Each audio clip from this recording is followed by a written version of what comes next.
दिवसाची सुरुवात कौतुकाने की तक्रारीने? असं होतं ना, सकाळची सुरुवात होताच मनात हलकंसं काहीतरी दाटतं. आजचा दिवस कसा जाईल याची भीती नाही, पण पहिलं वाक्य काय असेल याची थोडीशी धास्ती. तो उठतो, ती स्वयंपाकघरात असते आणि दिवस सुरू होतो. हे राहिलंय, कालच सांगितलं होतं.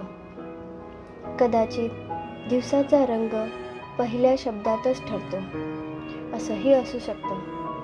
दररोज ती ऐकत राहते, तो बोलत राहतो. छोट्या छोट्या तक्रारींनी सकाळ भरत राहते आणि कौतुकाचे शब्द कुठेतरी थांबत राहतात. मग हळूहळू सकाळ म्हणजे उत्साह नाही, तर तयारी होते.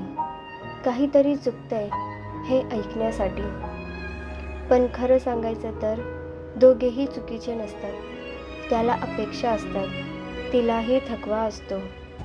तक्रार म्हणजे रागच असतो असं नाही, आणि कौतुक म्हणजे नाटकही नसतं. कधीकधी फक्त एवढंच असतं, आपण जवळ आहोत हे आठवण करून देणं. दिवस बदलण्यासाठी मोठं काही लागत नाही, फक्त पहिलं वाक्य बदलावं लागतं. नातं जपायचं असेल तर दिवसाची सुरुवात तक्रारीने नाही, आठवणीने कर. हे शब्द मनाशी भिडले असतील तर सेव्ह कर आणि तुमचं मत काय आहे कमेंट करा.